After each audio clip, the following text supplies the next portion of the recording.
So, but sometimes you need help. Sometimes you need help some people that'll help you get unstuck, amen? Amen. So, I want to continue to talk along these lines, but just in a little bit different vein. And is that our expectation of others is what fuels our offense. Okay? And in 2 Kings 5, I'm not going to go into all of the story, but it's a story of Naaman. Okay, remember Naaman was a leper, and he had a maid that was from Israel. Said, you know, if you go to there's a prophet there that can heal you, and man, the king of Israel tore his, garment and said, "Who am I to heal?" And he sent him to Elijah, or was it Elisha?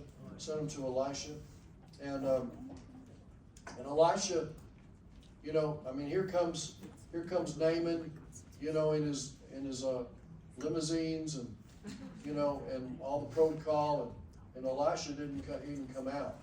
He told him to go dip in the River Jordan 7 times. There's actually, it's really interesting. There's actually 7 different baptisms, in the scripture.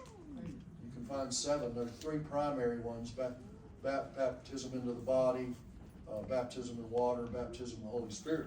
There's a baptism of suffering, a baptism of fire. There's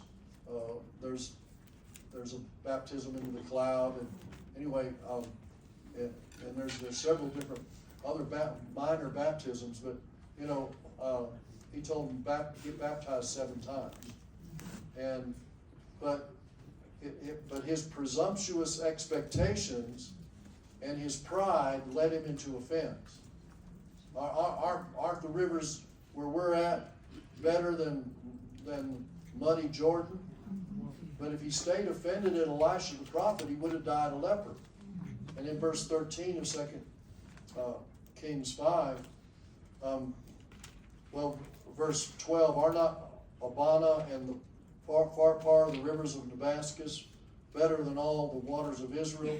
Could I not wash in them and be clean? So he turned away and went away in a rage, which was caused by his pride. And his servants came near and spoke to him and said, "My father, if the prophet had told you to do something great, would you not have done it? How much more then, when he says to you, wash and be clean?" And he went and dipped 7 times, and he was clean. So